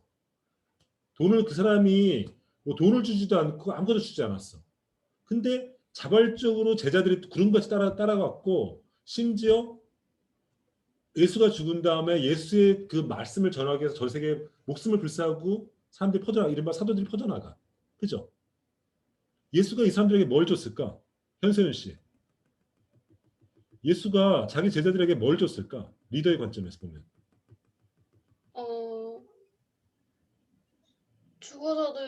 예수가 죽어서도 있을 수 없을 만큼의 뭐 따뜻한 마음 같은 거 주는 거 아닐까요? 마음을 좋게 다른 사람에게서 느낄 수 없는 그 예수만의 그런 예수만이 우리한테 줄 수 있는 마음? 오케이. 좋은 지적이야. 지민 씨, 김지민 씨. 네. 역사상 가장 위대한 리더 중에 하나가 리더십의 관점에서 가장 위대한 리더 중에 하나가 예수야. 예수의 리더십의 관점에서 예수는 어떤 식으로 제자들을 이끌어둔 거야? 예수가 제자에게 준 게 뭐야? 믿음. 믿음? 믿음이요. 네. 믿음? 믿음은 좀 종교적인 얘기고 리더십의 관점에서 보면.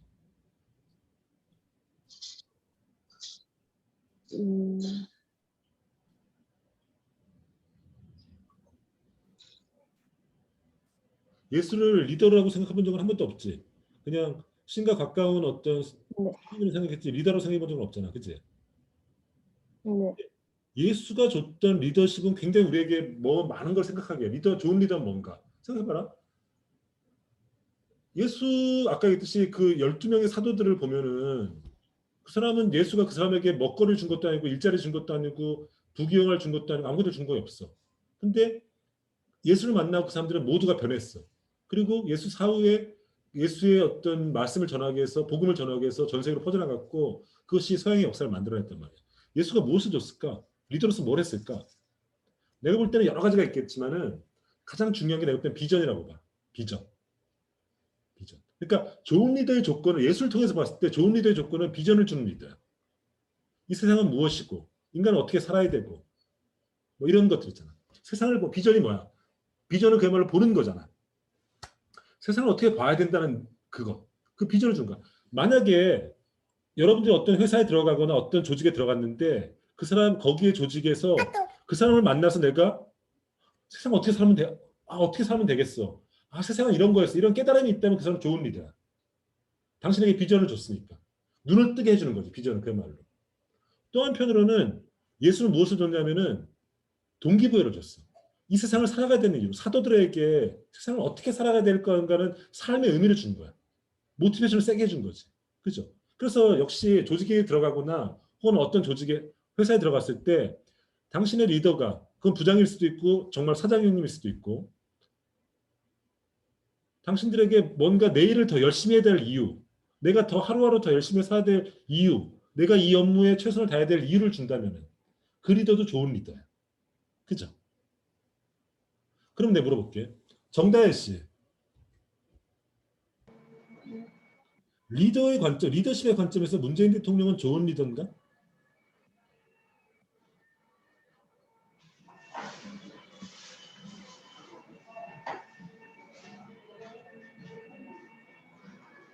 정다혜 씨.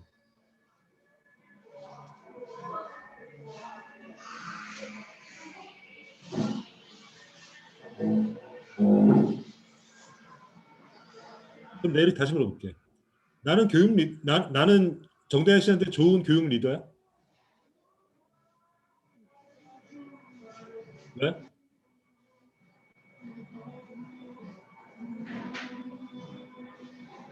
내 말 들려? 다혜 씨 내 말 들려? 정다혜 씨?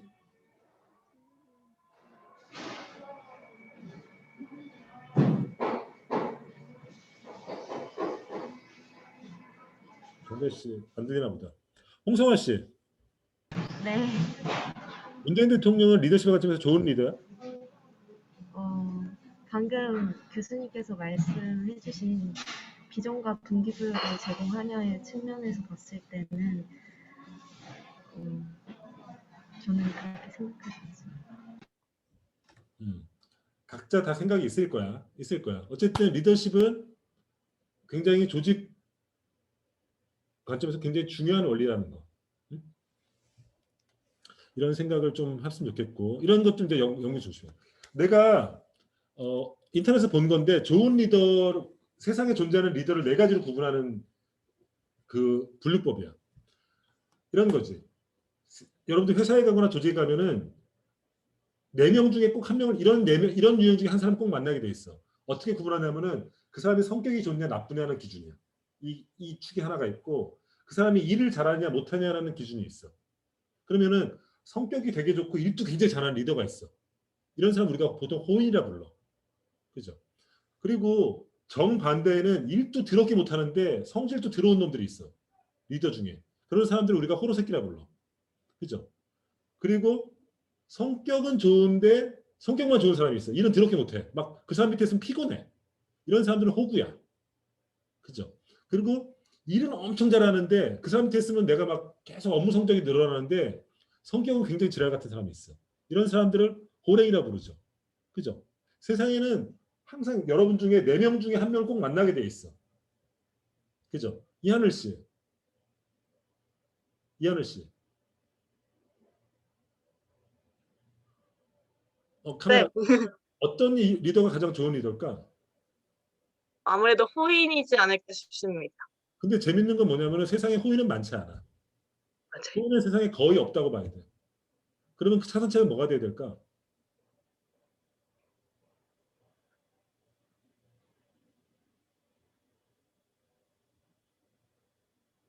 호구 아니면 호랭이지. 일은 잘하는데 성격은 나빠. 일은 잘하 성격 나빠도 일 잘하는 사람이 좋다. 아, 네. 왜 그렇지? 그래도 일단 리더라는 것 자체가 많은 구성원들을 이끌어야 하는 존재이기 때문에 일을 잘 해야 하지 않을까 싶습니다. 맞아.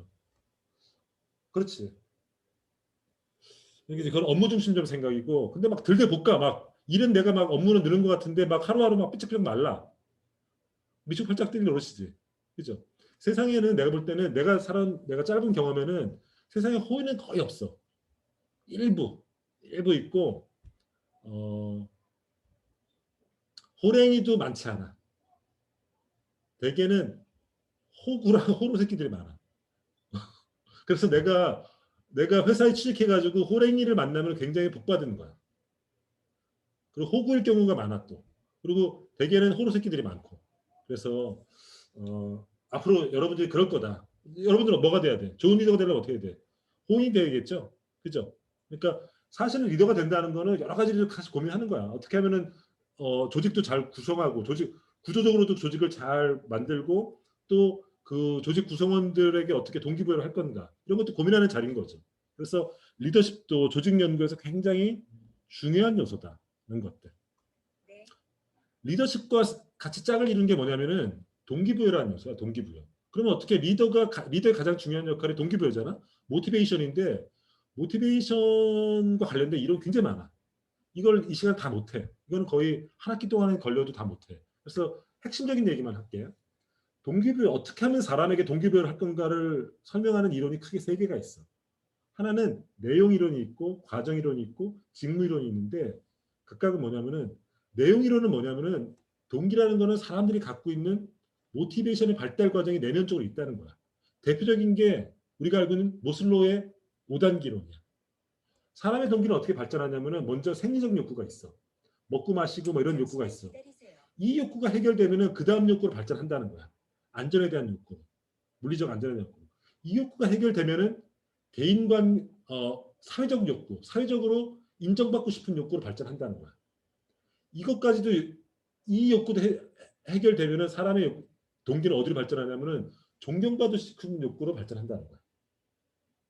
그리고 이 욕구도 해결되면은 그 다음은 자아 실현의 욕구로 발전한다는 거야. 그러니까 인간의 모티베이션은, 인간의 동기는 이러한 단계적인 5단계로 있기 때문에 어떤 사람으로 하여금 사회적 욕구, 사회적으로 인정받고 싶은 욕구를 충족시켜 주려면은 그 전에 먼저 안전에 대한 욕구를 충족시켜야 된다 이런 함의가 갖고 있는 거죠. 그죠? 이런 게 이제 내용 이론이다. 그러니까 인간이 갖고 있는 동기, 그러니까 어떤 식의 것으로 구성되어 있는가를 밝히는 이론들인 거야. 이 이론은. 그죠? 동기론 중에 과정론적인 이론은 뭐냐면은 인간은 어떨 때 동기부여가 세게 되냐? 업무 과정 속에 있다는 거야. 무슨 말인가 하면은 대표적인 게 공정성 이론인데 예를 들어서 하늘 씨 예를 들어봐. 하늘 씨가 수업을 굉장히 잘했어. 시험을 굉장히 잘 봤어. 근데 은빈 씨가 있다고 가정해봐. 은빈 씨는 시험을 못 봤는데 은빈 씨가 평소에 수업에 대답을 잘하고 그 다음에 질문을 많이 했다는 이유로 내가 은빈 씨에게 더 높은 점수를 줬어. 그럼 은빈 씨는 하늘 씨는 어떻게 생각해? 공정하다고 생각해? 공정하다고 못하다고 생각해?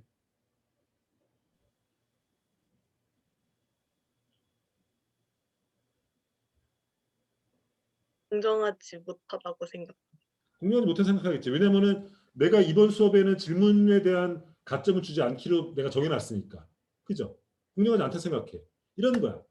그러니까 조직 내에서 사람들이 공정하다고 생각하는 모티베이션은 공정성 감각과 연결되어 있다는 거야. 어떤 조직의 보상이라든지 혹은 임금이라든지 이런 것들이 내가 생각하는 공정성 기준과 맞지 않으면은 모티베이션이 떨어진다고 보는 거야. 그죠? 이게 이제 과정 어떤 동기는 그 조직의 어떤 보상이라든지 혹은 대우에서의 공정성 감각과 연결되어 있다. 그래서 모티베이션을 세게 하려면 뭐 어떻게 돼야 되는 거야? 이런 관점에서 조직원들의 모티베이션을 세게 하기 위해서는 뭘 해야 되는 거야? 조직을 공정하게 운영해야 되는 거죠. 공정하게 운영하고 일한 만큼 대우받게 해줘야 되는 거죠. 그죠? 우리 따지면 공부한 만큼 성적이 높게 해주는 것이 여러분들의 동기부여를 세게 해주는 거죠. 그렇죠. 이렇게 되는 이런 아이디어고요. 직무론은 뭐냐면은 동기부여는 그 일의 성격과 굉장히 연결되어 있다는 생각이에요. 대표적인 게 뭐냐면 공공서비스 동기라는 거야. 공공서비스 동기가 뭐냐면은 핵심 아이디어는 뭐냐면은 공공서비스. 즉 공무원이나 공적 기관에서 일하는 사람들은 다른 사람들보다 특별하게 공공봉사의 동기가 강하다는 거야. 그러니까 공무원 조직에서 일을 열심히 하는 사람과 열심히 하지 않는 사람의 차이, 이 모티베이션의 차이는 이미 이 사람이 갖고 있는 공적 봉사 동기, 공공봉사 동기, 서비스 동기의 차이라는 거야. 김은빈 씨. 은빈 씨. 네. 공공봉사 동기, 공공서비스 동기는 뭐냐면은 공무원 하는 사람들은 특별히 이런 공적인 봉사의 동기가 세다는 거거든. 공무원들은 동의해 동의하지 않아? 일부만 그렇다고 생각합니다. 다 그렇다고 생각하지는 않습니다. 일부는 더 공적인 남에게 봉사하는 동기가 강한 사람들이 공무원을 한다고 생각하는 거야? 그러니까 전체적으로 그런 것 같지는 않습니다. 그렇다. 일부만 그렇다. 우리 공무원 지망하는 김정우 씨는 어떻게 봐?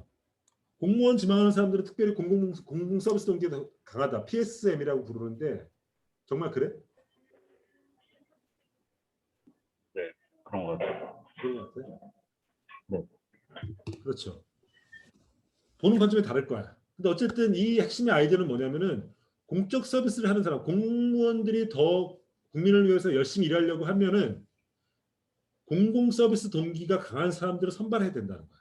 혹은 선발한 이후에 그런 공공 서비스 동기를 더 강화시키는 쪽에 교육 훈련을 해야 된다는 아이디어야. 이게 뭐냐면은 공적 조직에서의 어떤 모티베이션은 그 사람이 갖고 있는 공공 봉사 동기와 연결되어 있다는 아이디어야. 그러니까 직무랑 연결되어 있다는 거죠. 이런 아이디어예요. 그죠? 뭐 이런 아이디어가 있다는 거. 그래서 오늘 얘기가 흥미롭다 하면은 2학년 올라가서 그런 걸 한번 들어봐. 들어보면은 되겠다. 마지막으로 오늘 얘기할 게 많은데 이 얘기만 하고 끝낼게. 남자들은 알 텐데 남자들은 군복 입으면 특히 예비 군복 입으면 다 개가 되거든. 왜 그럴까? 정훈 씨는 예비군 하나? 예비군 하나 지금? 네, 올해가 마지막. 받은 적 있어? 예비군 받은 적 있어? 있어? 네. 예비군 하면은 이상하게 껄렁거리지. 그지? 네, 아니고. 왜 그런 거야? 왜 예비군 하면 멀쩡한 사람도 갑자기 개가 되는 거야? 그때를 회상하는 것 같아. 그때를 조금 회상해서 그런 것 같아. 회상 언제로 회상하는 거야? 개였던 적을 회상하는 거야? 그런 계급 구조가 있는 그 삶을 오랜만에 들어가니까 그런 것 같아. 오케이. 신규현 씨도 예비군 해봤지? 저는 코로나 때문에 지금 좀 못 받고 있었습니다. 한 번도 예비군 안 해봤어? 네네. 어쨌든 예비군들은 사람들 이상하게 변해, 멀쩡한 사람들이. 그러면 기아 씨, 정치인들은 멀쩡한 사람들도 여기 정치인이 되면은 이렇게 몸싸움하고 그러거든? 왜 그러는 거야?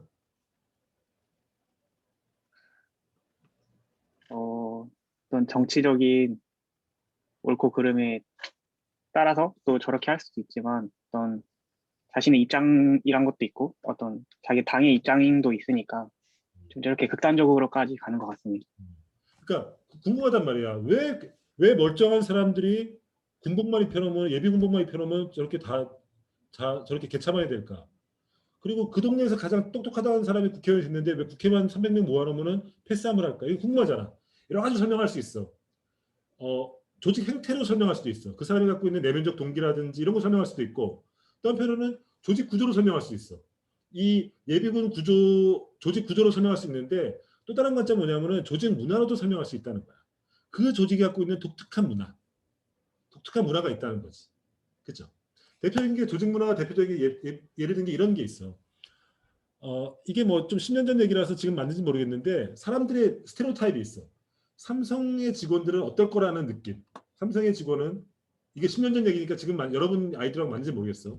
삼성의 직원하면 떠오르는 이미지. 남성이고 계란형의 얼굴을 갖고 있고 보통이고 젊을 거고 키가 크고 전문직이고 유행에 민감할 것 같은 정장을 입고 있을 것 같다. 이런 느낌들. 그 다음에 현대맨이라고 하면은 현대 다닌다고 하면은 남성일 거고 사각형 턱을 갖고 있을 거고 근육질이고 조금 중년에 가깝고 생산직에 주로 종사할 것 같고 유행을 타지 않는 어떤 정장을 입을 것 같다. 이런 이미지가 있다는 거야. 10년 전에.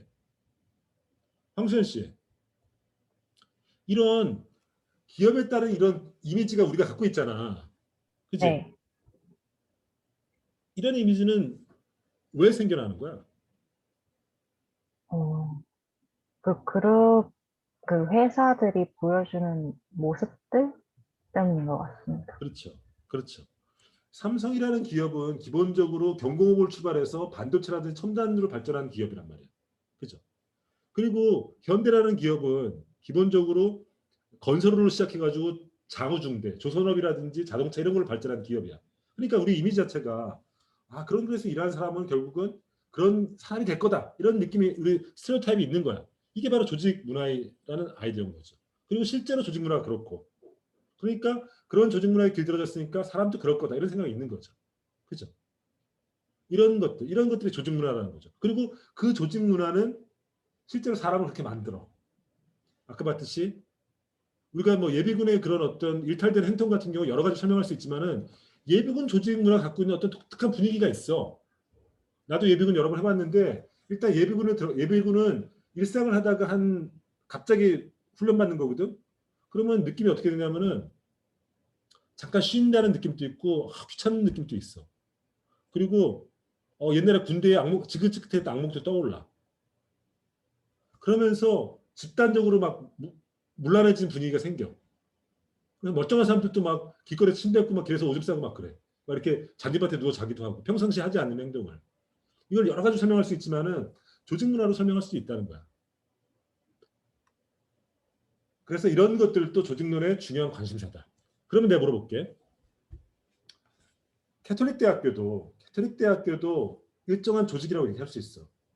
여러분들도 각자 독특한 사람들이 모여서 이 대학에 모여서 학교의 구조에 익숙해지고 또 이런 교수라든지 학생들 간에 서로 인터랙션을 하면서 상호작용을 하면서 어떤 행태적인 행동을 할 수 있는데 또 한편으로는 그런 과정에서 가톨릭 대학교 학생만의 어떤 문화가 생길 수 있어.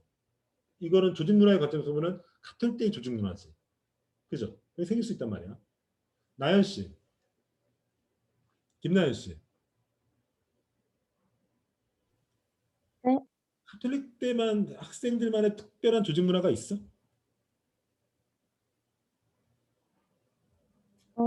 제가 듣기로는 좀 다른 사람 많이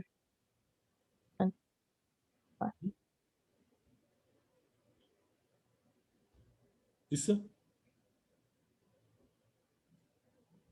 자기가 네. 생각 있어? 뭐가 있어? 다른 학교 학생이랑 구별되는 가톨릭 대 학생들의 특징이 있어? 조직 문화 차원에서?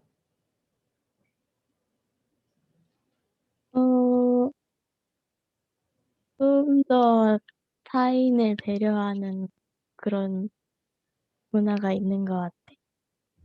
오케이, 좋은 얘기야. 기환 씨는 좀 오래됐으니까 좀 더 많이 느낄 것 같은데 다른 학교 학생들과 구분되는 조직 문화 차원에서의 가톨릭 특성이 있어? 좀 더 고양이에 되게 관심이 많은 것 같습니다. 학생들이. 고양이에 관심하는 거야? 우리 예. 조직 문화야? 우리 대학교 조직 문화야? 좀 아무래도 다른 학교보단 좀 전체적으로 좀 그런 게 있는 것 같습니다. 내가 볼 때도 뭔가 있어. 내가 볼 때 가톨릭 대 학생들만의 어떤 독특한 문화가 있어. 내가 느끼는 건 뭐냐면 일단 예의가 발라. 예의가 바르고 굉장히 아까 했듯이 날씨가 했듯이 착하고 선한 느낌이 있어. 그리고 공손하고 이런 게 있어.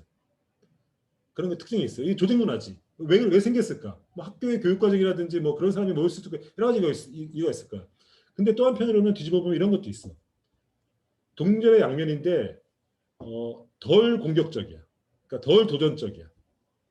덜 어그레시브한 거지.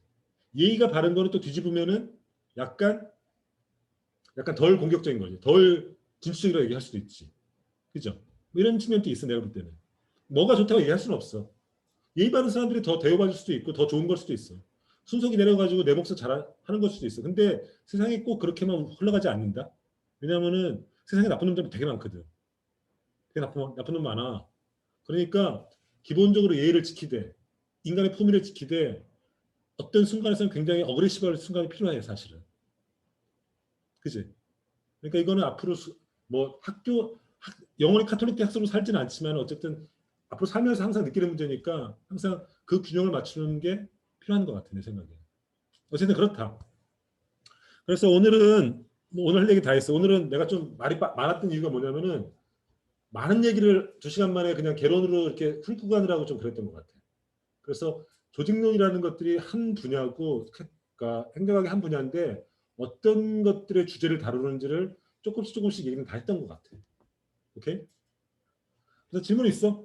질문 한번 해줘봐. 준환 씨, 김준환 씨. 네. 질문 한번 해줘봐. 딱히 여쭤보고 싶은 게 생각나지 않습니다. 조직론이라는 것에 대한 좀 관심이 생겼어? 관심이라기보다 그냥 좀 정보가 조금이라도 는 것 같긴 합니다. 정보. 조직론이라는 것을 뭘 연구하고 관심사가 뭐다 이런 건 좀 알겠다는 거지? 네, 살짝. 살짝. 성욱 씨는? 성욱 씨는 조직론이라는 것에 대한 관심이 생겼어?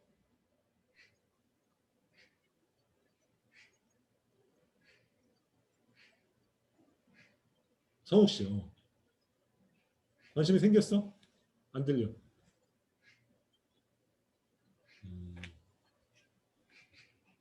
안 들려. 내가 다음에 물어볼게. 우진 씨, 박우진 씨는 어때? 좀 생긴 것 같습니다. 어떤 관심이 생겼어? 그러니까 뭐 어떤 조직 문화만의 뭐 여러 가지 조직들이 있잖아요. 그 문화만의 특성에 대해서 좀 더 알아보고 싶습니다. 그렇죠. 그러니까 조직이라는 관점에서 세상을 보면 또 다른 게 보여. 아까도 얘기했지만은 그냥 인간이 아니라 조직 내 인간이라는 관점에서 보면 인간이 전혀 다르게 행동하잖아. 그죠? 조직이라는 그 맥락 속에서 보면은. 그죠?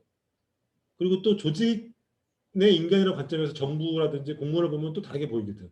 이런 것들이 사실 조직론의 어떤 핵심적인 관심사예요. 관점이기도 하고. 그렇죠? 오늘은 이제 그런 얘기를 했던 것 같아요. 그러면은 오늘 수업은 여기까지 하시죠. 그죠? 다음 이번 주 목요일 날은 루소조는 나랑 강의실에서 만나고 지영 씨도 강의실에서 만나고. 오케이? 오케이. 오늘 수업 여기까지 하시죠. 안녕. 수고하셨습니다. 감사합니다. 수고하셨습니다.